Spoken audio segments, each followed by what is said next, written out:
good morning, and thanks for joining me here. It's a cold day, not really cold, it's right around 0 degrees outside.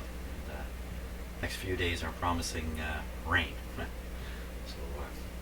Okay, before I get going on the alignment of the next band, which would be band number 5 of 6 bands, I want to do two things here.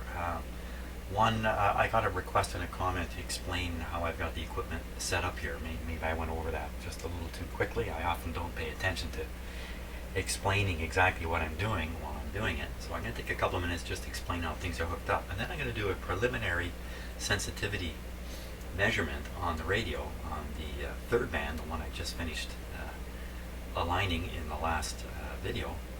And this is just to prepare me for the last thing I want to do with this radio, the very last thing, which is a performance test. So I'm going to do a little bit of a performance test. I'm not going to follow the guidance in the manual. I'm going to do my own thing here. And mostly it's just to see if my signal generator output is calibrated or if I can even get anywhere near a calibrated result. So first thing, what is going on here in my shop while I'm doing this alignment? Now, to do the RF alignment, you're normally feeding a radio signal into the antenna terminal of the radio, a radio type signal, and I'm getting it from this signal generator here, this guy right here. Here's the cable the signal's coming out on.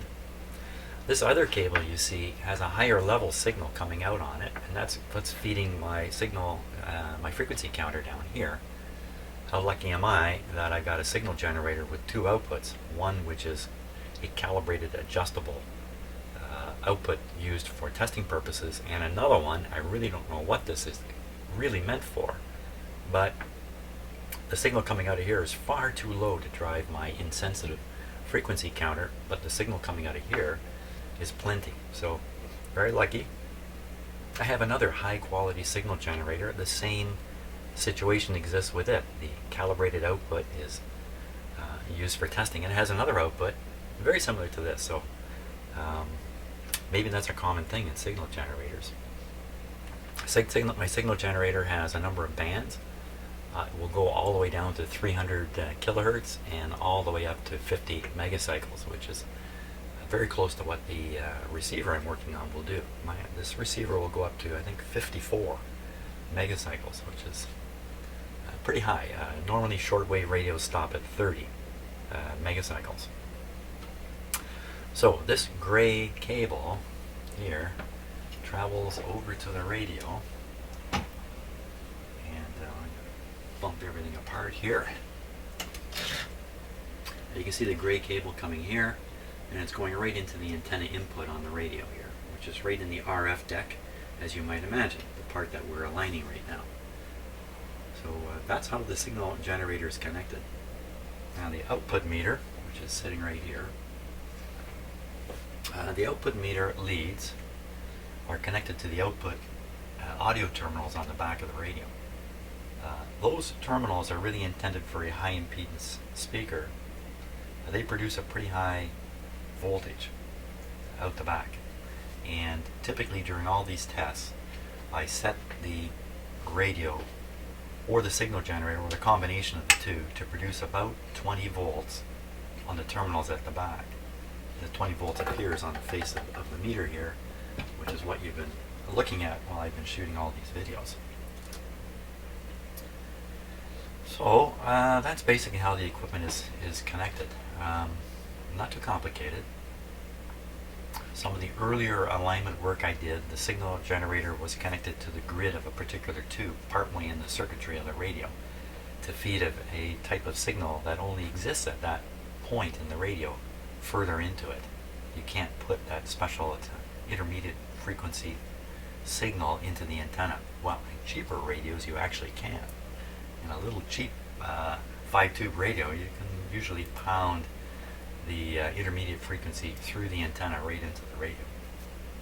Actually, you're not even pounding it. It's the cheapest radios. The antenna is essentially connected to the tube that you would connect the signal generator to. It's pretty direct, really. But not so in this kind of radio. This radio is actually designed to ensure that kind of thing can't happen. So that's why I had to connect to a tube in when I did the IF part. So that's a little explanation. I hope that clarifies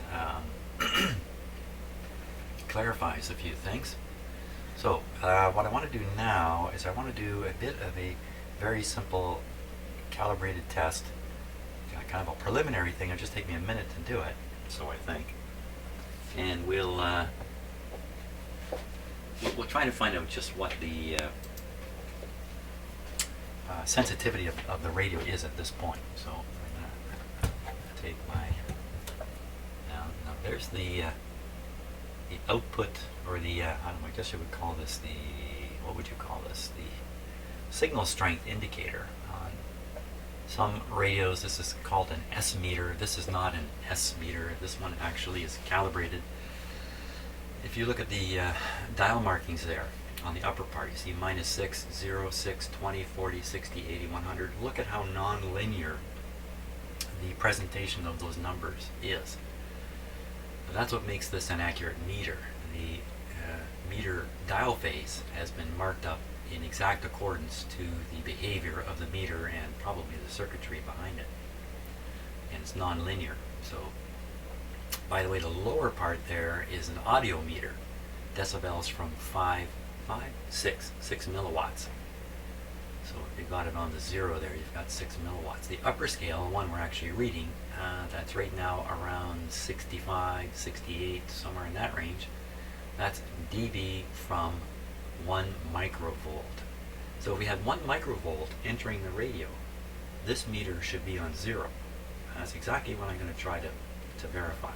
When this meter says 0, there should be 1 microvolt at the antenna. So I'm going to turn down the signal generator until this meter reads 0, and I will then examine the signal generator and try to determine how much power is coming out of it. First I have to calibrate the signal generator output, or I won't be able to in any way accurately determine what the output is. So we're going to go through a little calibration process here. So first thing is, this has to be up full. This is a output level control. This is the calibration control.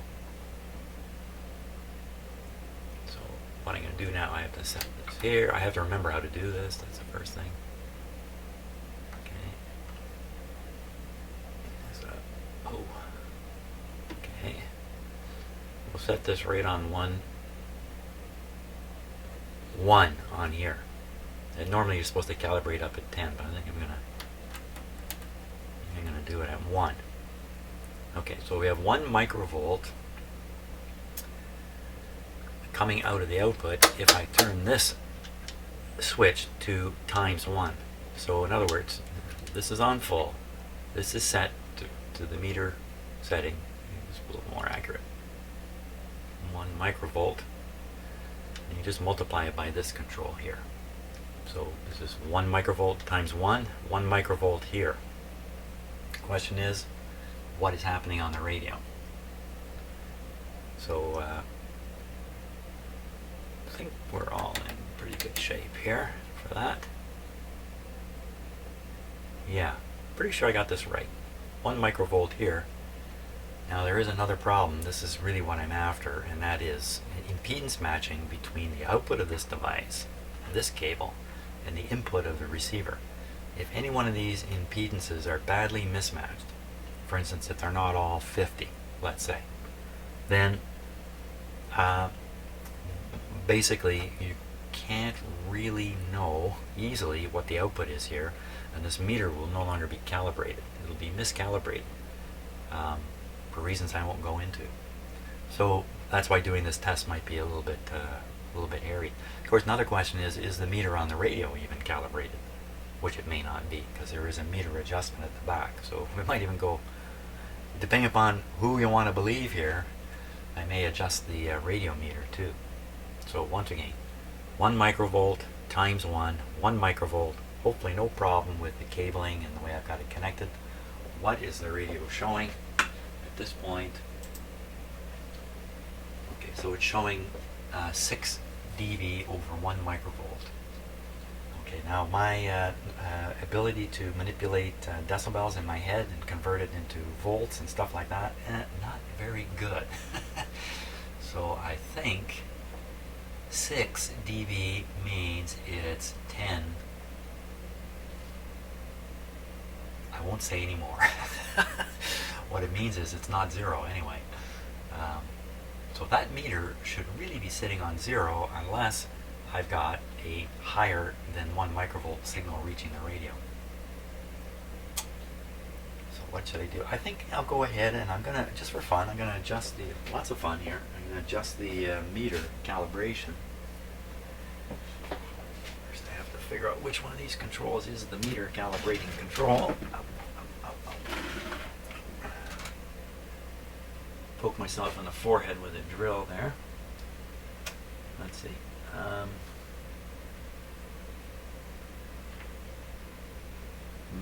Meter adjust. Okay. I can just turn it by hand. Let's swing this back. I gotta put a little screwdriver in it here. I want to turn.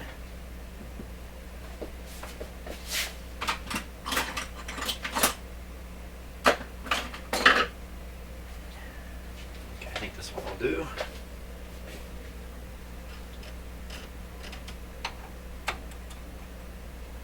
Okay, let's set this.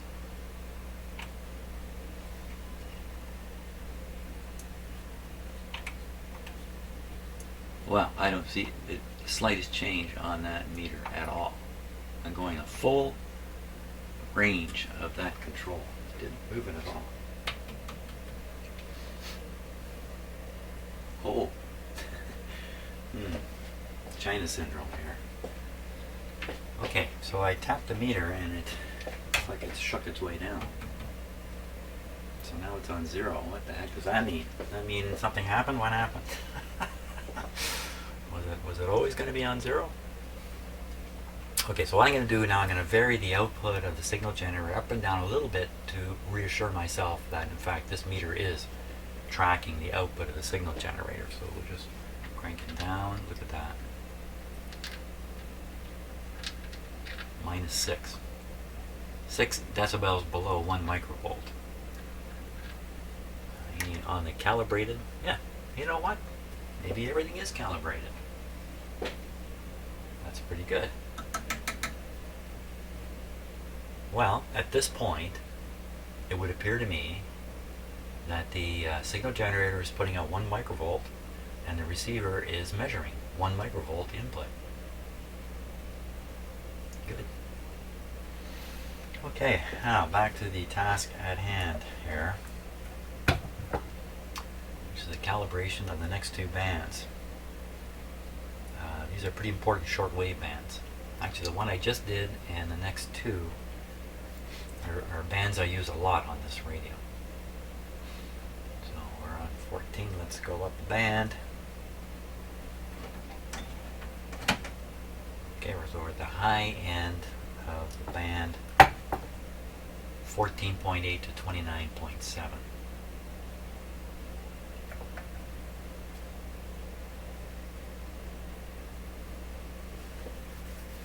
Okay, 14.8. So I've got to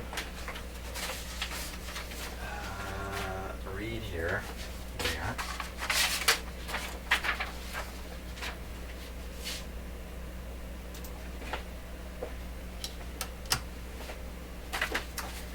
So now we're on band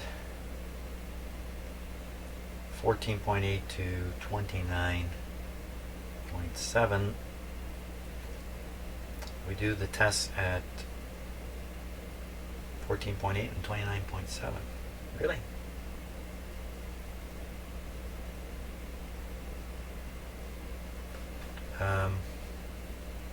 No. 14 and 29. Well, right near 29. Why don't we start with the upper end here? 14 and 29. Hopefully I can remember those 2 numbers. 29. So we'll dial this into 29. This is pretty close to the CB radio band. sometimes get a kick out of listening to when the radio skip is high. Sometimes in the afternoon, very weak CB signals, citizens band radio signals from the southern states, well, throughout the states, come up here skipping their way through the ionosphere under certain conditions, and it's a lot of fun to listen to. It's pretty kooky stuff, really. That's about how I would put it. Now we just got to make a few more changes here.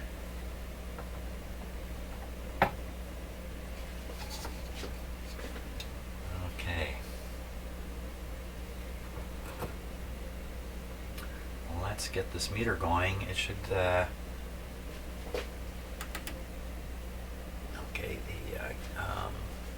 So if I leave my meter, my signal generator, as I have it set now, it is calibrated. As long as I'm careful, it'll maintain its calibration. So it's now, I increase the output by a factor of 10. I'm going to dial up 29 here.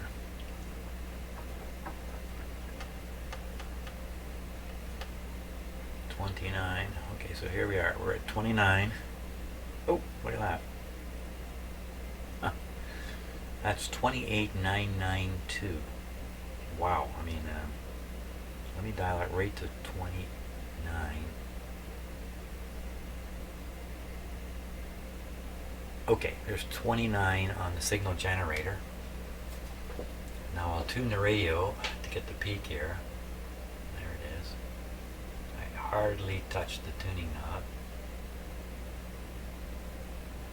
Make sure we got it right up there. There's zero backlash on this radio, by the way. That's another beautiful thing about this quality of radio. Backlash means you tune to a frequency and the tuning is dragging behind you because of the string involved is stretching, or you let go of the knob and it turns back a little bit, or you have to tune past where you want to go, and then when you let go of the knob it relaxes back to where you want to be. All those things are horrible when you're trying to do precision radio listening.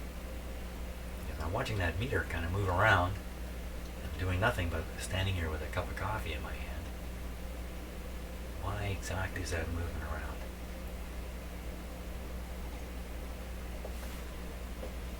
That's the kind of thing that would throw an alignment right off.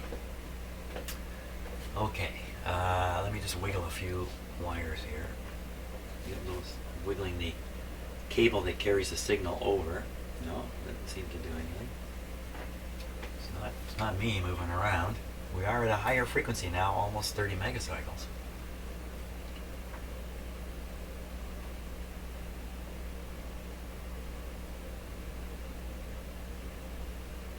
Okay, I think it's steady enough. Don't know what all that was. Now, let's see. The meter on the radio is now showing 65 decibels above zero. Yet I only increased it by a factor of 10. Of course, we're on a different band, aren't we? So the radio, as far as it's concerned, is receiving a strong signal from the signal generator. Quite suitable for the test here. I'm going to tune the radio again and see if we're still on the peak, because oh, I think I saw it jump up just before it went down, just a tiny amount.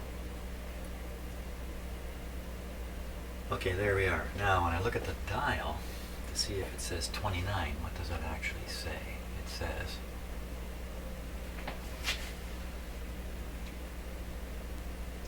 it really, you could consider that to be bang on 29. And on the camera, there's a touch of parallax error. But with my eyes, it's dead on. So there's nothing here to adjust.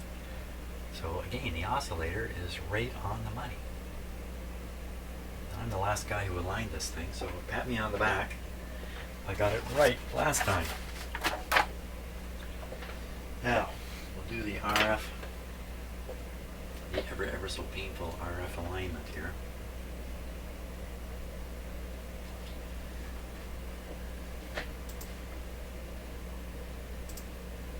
The painful, hurtful alignment. So,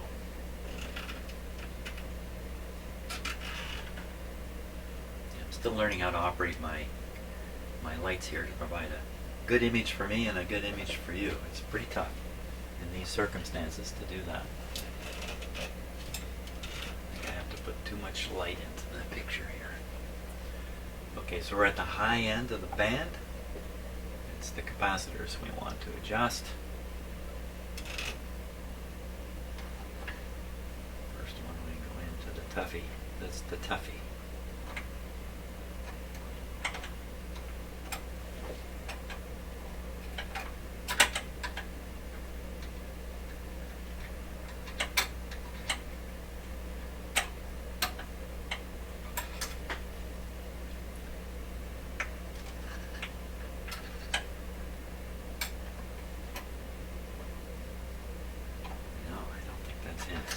That went beside it.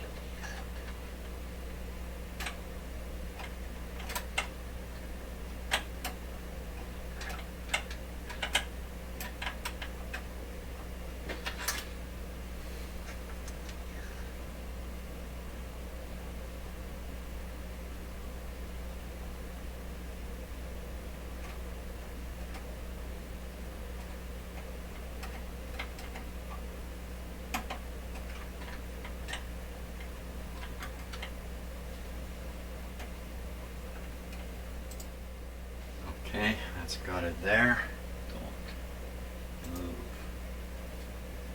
Now I'm going to set this down to 2. We're using the volume control. Okay, so we're at 20 volts. Here we go. Down, down.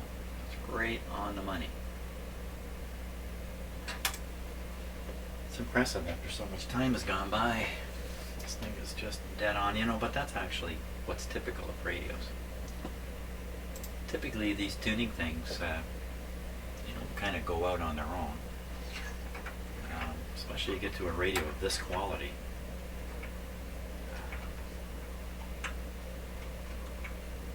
I did read a warning in the instructions saying don't do this. This is a last resort type thing. I mean, if you're actually an army technician and the battle's raging and you got to get this thing back into service, I don't want you fiddling around with this kind of stuff.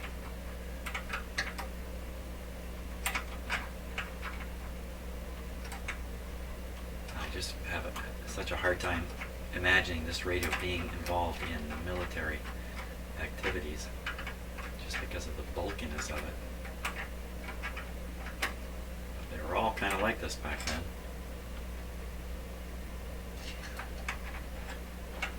The other thing I find surprising is that these radios were built by many different manufacturers over the years. Hammarlund was only one of them. Hammarlund did the design, but the radios were built by different companies at different times. They'd win contracts to build 5,000 of them or something like that. And it really doesn't matter who built them. They all look exactly the same, which I find really impressive. Okay, I'm in the screw. There we go.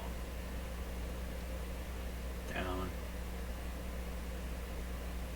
Down. So it's just, the peak is where it was. Now back to the last one.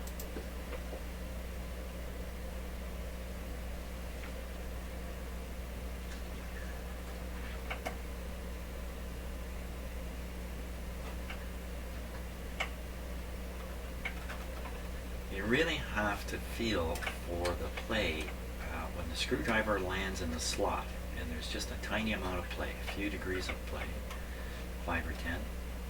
You need to recognize that because the screwdriver lands in all kinds of places that feel like it's engaged with a screw head when in fact it's just jammed beside the screw, in fact. Yes, and many of you, as I think I mentioned before, have given me all kinds of great ideas how to make this easier. They're all great ideas. One thing I found in my own experience with doing stuff of all sorts, sometimes all the solutions to make things easier, there we are. So, see my hand moving? That's the play in the screw head, so I know I'm in. Here we go. Yeah, I was saying all kinds of things that you can do to make things easier. Hey, this one's going up. Hey, I got something finally.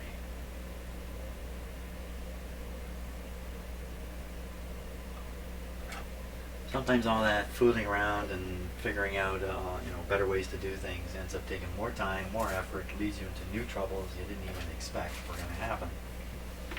And all in all, there's no economy to it. This radio I'm going to align. I'm probably never going to align it again for another 5, 10 years if I'm lucky. 10 years, yeah, if I'm lucky, 10 years. So wasting a little bit of time at this point is actually economic for me, as opposed to trying to set up some scheme that I can do this, really easy. I'm almost done, really. So that's it. That's it. We got a little bit of a gain on that band from the last adjustment. Let's go to the other end of the band now.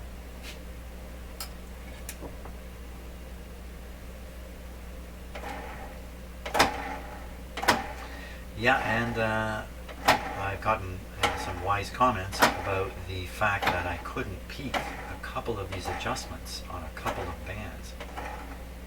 One band anyway.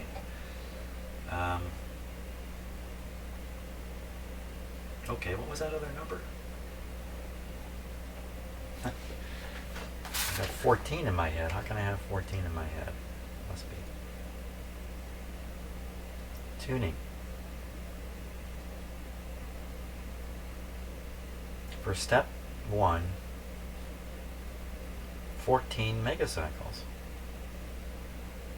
What have they got here? That's kind of crazy. This is for a band that is 14.8 to 29.7. 14 is outside of the band.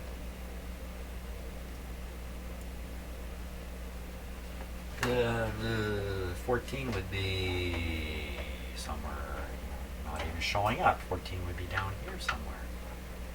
Can't believe they've got a typo in here like that. Really? This is the kind of stuff that paralyzes me here. For step 2, 29, we did that. For step 1, it clearly says 14.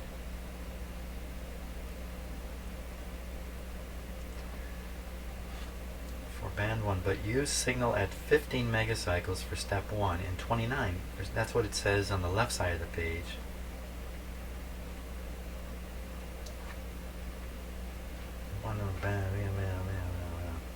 But then I don't understand. But you know what? We're going to use 15. I don't understand why it says 14 there. I don't get it. Okay, so we'll put this right on 15. Guess what's right on 15? WWV. So this is it. This and 10 are the two easiest places to discover if the calibration is poor on the radio. So you really want to get it right on here. And you want to blow your friends and family away by saying, watch this. Dial up 15, presto, WWV. Even if everything else is out of tune. That one you got to get.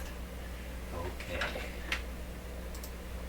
Or the opposite of that would be nothing's in tune. Everything's in tune except 15. And then when you go to impress everybody, they all think your radio's a piece of junk. You got to get it right at 15 and 10. That's what I say. Okay. So now we'll go down to 15 here. Let's get an eye on the meter. Let's get an eye on the meter here.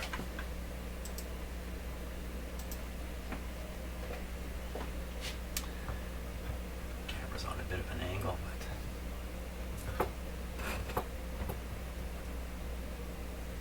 better.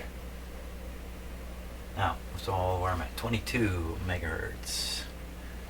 20, 19, 18, 17, 16, 15.54. Okay, watch the meter here. We'll see how this works. 15.2, 0.1. Okay, 15.075. 430, 20, 10, 9, 8, 7, 14.9. Uh-oh, we didn't see any pop there in that meter at all.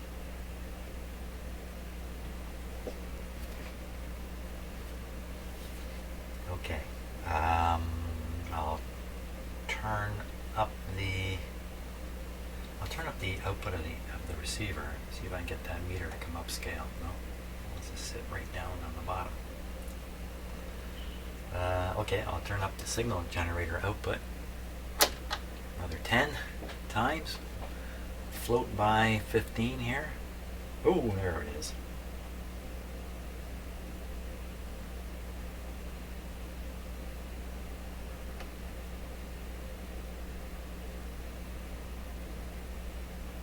Very hard to get this to right on. The signal generator is very difficult to tune so precisely. Okay, so radio set to 15, and I think that's peaked. I'll tune the radio. The radio is much easier to tune at this point.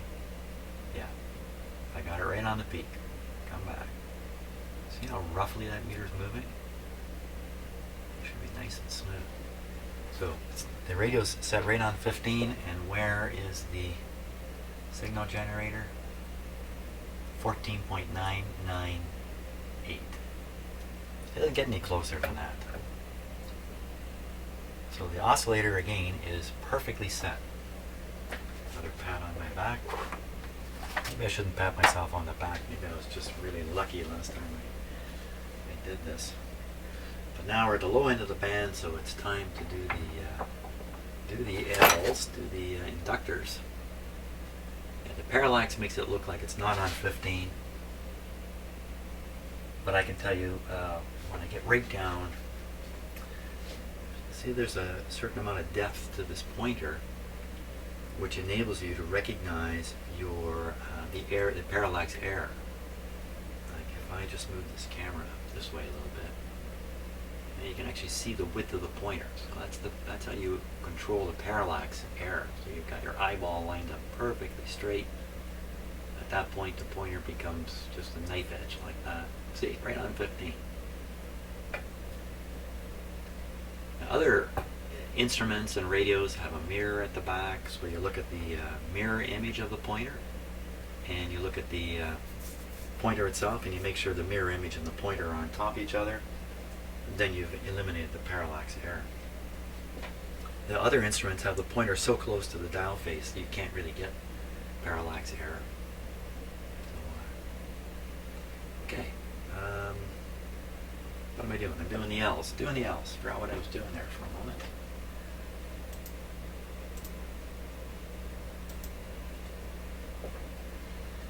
Okay, we'll start with this one here.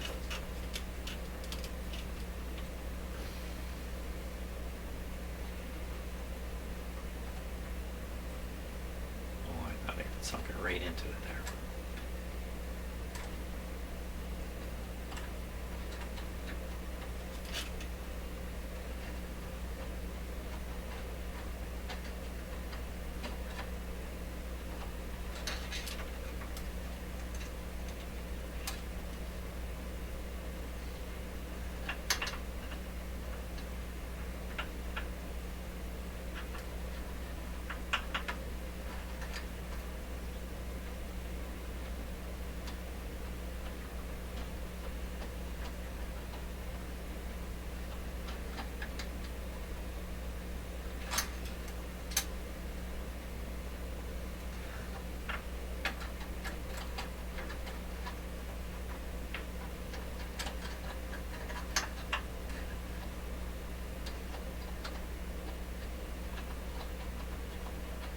This guy's putting up a fight here.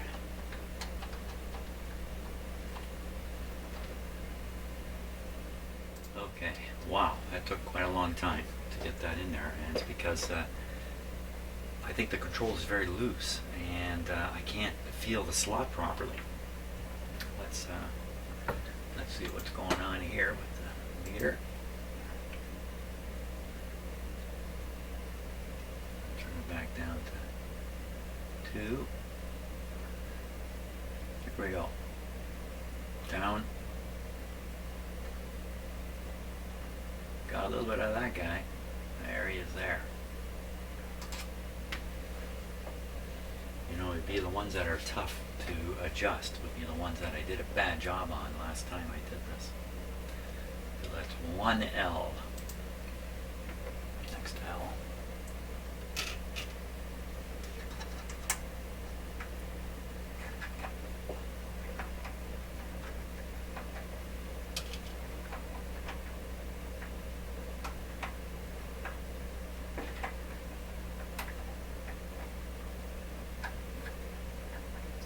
tough one.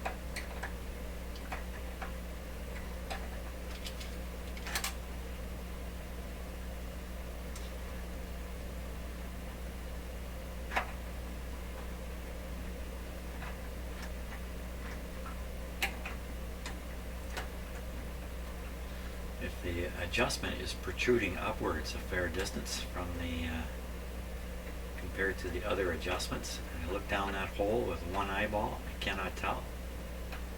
So what I think happens is I sink the screwdriver too deep in these circumstances, and I miss the screw head entirely. So what I'm trying to do here, I'm going to be a bit of a safe cracker, sort of feel the, oh my gosh, way up here. No, that's not it, that's not it, that's not it. The actual screwdriver goes down through this hole here. Then down below, closer to the control, is another hole it goes through in the case. And then just below that hole, or around the height of that second hole, there we are, I'm in, bingo, is where the actual screw adjustment is. Here we go. Oh, this was really tough. There it goes. Down, down. So that was good. How come it's going, it won't go back up? What's going on there? The more I turn it, the lower it goes. I'm just going back and forth with it a little bit. Oh. Why did it go down like that? Huh. Something else is happening with the radio. That's at the same time I'm trying to do this adjustment.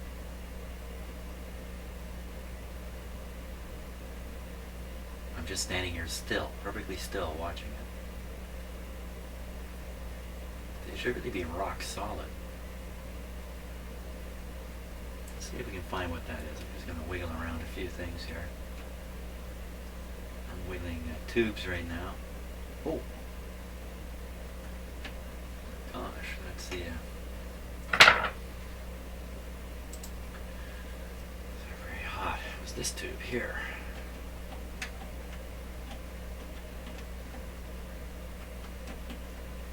This is the mixer tube, 6B6. Whoa. It's right near where, the adjustment I was doing was right here, right beside this tube. Okay, this is the oscillator tube here. See, all these things. Oscillator tube movement. So I'm moving it around inside the metal can, basically the relative position of the tube inside its metal can, this one here.